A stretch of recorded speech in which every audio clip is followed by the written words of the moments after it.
ನಮಸ್ಕಾರ ಎಲ್ಲರಿಗೂ. ಇಂದು ಯಶಸ್ವಿಯಾಗಿ ಸಂಪನ್ನಗೊಂಡಿರುವ ಈ ಮಹತ್ವಾಕಾಂಕ್ಷಿ ಪರಿಸರ ಅಭಿಯಾನ ಕೇವಲ ಒಂದು ಕಾರ್ಯಕ್ರಮ ಆಗಿರಲಿಲ್ಲ. ಇದು ಕರ್ನಾಟಕದ ಭವಿಷ್ಯಕ್ಕಾಗಿ ಬಿತ್ತಿದ ಹಸಿರು ಕನಸು.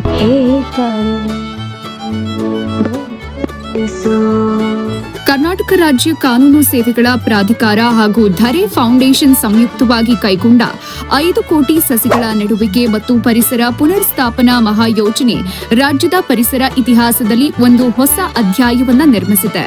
ಈ ಕಾರ್ಯಕ್ರಮದ ಯಶಸ್ಸಿನ ಹಿಂದೆ ಹಲವಾರು ಜನರ ಪರಿಶ್ರಮ ಇದ್ರೂ ವಿಶೇಷವಾಗಿ ಈ ಮಹತ್ವದ ಕಾರ್ಯದ ರೂಪುರೇಷೆ, ದಿಟ್ಟ ಚಿಂತನೆ, ಪರಿಸರದ ಬಗ್ಗೆ ಅಪಾರ ಕಾಳಜಿಯ ಮೂಲಕ ಎಲ್ಲರ ಗಮನ ಸೆಳೆದ ವ್ಯಕ್ತಿ ಅಂದ್ರೆ ಎಚ್ ಶಶಿಧರ್ ಶೆಟ್ಟಿ ಅವರು. ಸುತ್ತಮುತ್ತ ಇರತಕ್ಕಂಥ ಗ್ರೀನ್ ರಿಂಗ್ ಬೆಂಗಳೂರು ಇಲ್ಲಿ ನಡೆಯಬೇಕು ಅನ್ನುವಂಥ ಉದ್ದೇಶ.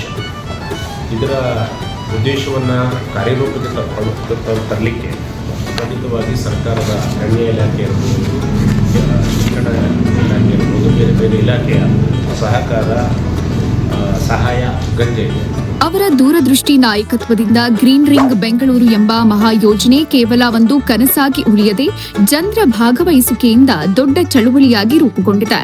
ನಗರಾಭಿವೃದ್ಧಿಯ ಮಧ್ಯೆ ಪರಿಸರ ಸಂರಕ್ಷಣೆ ಎಷ್ಟು ಅಗತ್ಯ ಅನ್ನೋದನ್ನ ಅವರು ಸಮಾಜಕ್ಕೆ ಅತ್ಯಂತ ಸ್ಪಷ್ಟವಾಗಿ ತೋರಿಸಿದ್ದಾರೆ.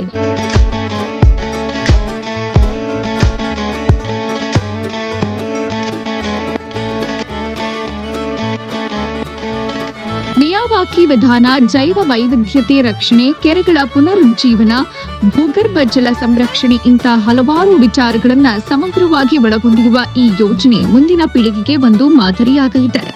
ಹಸಿರು ಕರ್ನಾಟಕದ ಕನಸನ್ನ ನಿಜವಾಗಿಸೋಕೆ ಶ್ರಮಿಸಿದ ಪ್ರತಿಯೊಬ್ಬ ಅಧಿಕಾರಿಗಳಿಗೆ, ಸ್ವಯಂ ಸೇವಕರಿಗೆ, ಪರಿಸರ ಹಿತೈಷಿಗಳಿಗೆ ಹಾಗೂ ಸಾರ್ವಜನಿಕರಿಗೆ ನಮ್ಮ ಹೃತ್ಪೂರ್ವಕ ಅಭಿನಂದನೆಗಳು. ಇಂದು ಆರಂಭವಾದ ಈ ಹಸಿರು ಚಳವಳಿ ಮುಂದಿನ ಪೀಳಿಗೆಗೆ ಆಶಾಕಿರಣ. ಮತ್ತೊಮ್ಮೆ ಈ ಯಶಸ್ವಿ ಕಾರ್ಯಕ್ರಮಕ್ಕೆ ಕಾರಣರಾದ ಎಚ್ ಶಶಿಧರ್ ಶೆಟ್ಟಿ ಅವರಿಗೆ ವಿಶೇಷ ಅಭಿನಂದನೆಗಳು ಮತ್ತು ಕೃತಜ್ಞತೆಗಳು.